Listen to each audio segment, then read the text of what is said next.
friends. Next, let us study about irrational number. A number is called irrational number if it cannot be expressed in the form of P by Q, where P and Q are integers and Q not equal to 0. Irrational means not rational. Famous example for the irrational number is pi. We cannot write down a simple fraction for the pi. The popular approximation of 22 by 7 is equal to 3.1428714. It is not correct, it is approximate. Let's draw a square of size 1. And what is the distance across the diagonal?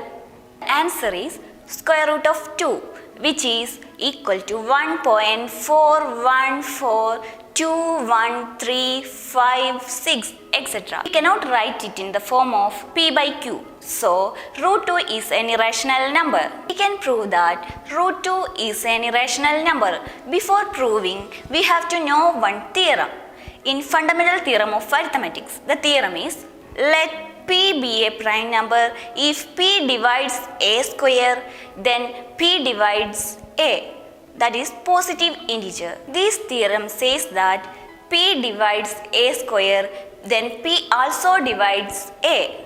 For example, let us take a prime number 2 divides 16 and 2 also divides 4. Here 16 is A square and 4 is A. Did you understand the theorem? Let us prove root 2 is irrational. For that, we have to assume that root 2 is an irrational number where A and B are two positive integers which can be represented in the form of root 2 is equal to A by B, where A and B are co-prime. Let us take two numbers, 2 and 5. 2 divided by 5, there should not have any common factor. Some examples are 5 by 7. Squaring both sides. Root 2 is equal to A divided by B. 2 is equal to A square by B square. We cross multiply. Then we will get 2B square is equal to A square. B square is equal to A square divided by 2. 2 divides A square. So 2 also divides A by this theorem. Then we can assume that A is equal to 2C, which C is an integer. Substituting A is equal to 2C in equation 1. Then 2B square is equal to 4C square.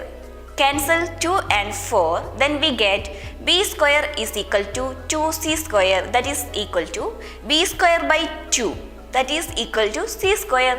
2 divides B square and 2 also divides B. This says that A and B have a common factor 2. So, we find out that our assumption is wrong. Then we conclude that root 2 is an irrational number.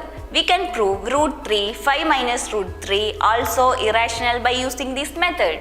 We can study the rational number. Rational number can be written as the ratio of two integers. For example, 1.5 can be written as 3 divided by 2. 0.333 is also written as 1 divided by 3. The decimal expansion of rational numbers is always either terminating or non-terminating recurring. Let's take some rational numbers. 1.25, 0.8 and 21.735.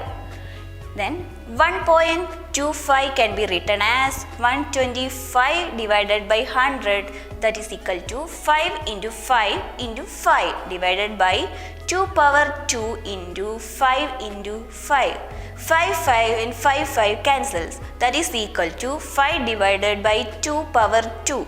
Next, 0.8, that can be written as 8 divided by 10, that is equal to 2 into 4 divided by 2 into 5, that is equal to 2 divided by 5. Do you see any pattern in this? We have converted a real numbers where decimal expansion terminate into the form of P by Q.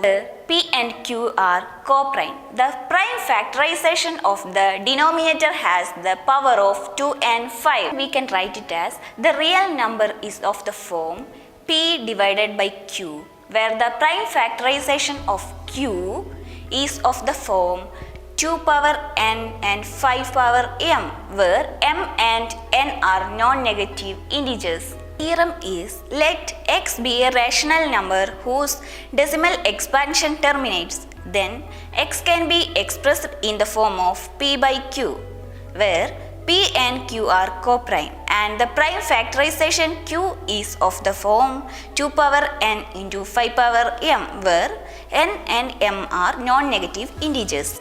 Okay friends, bye.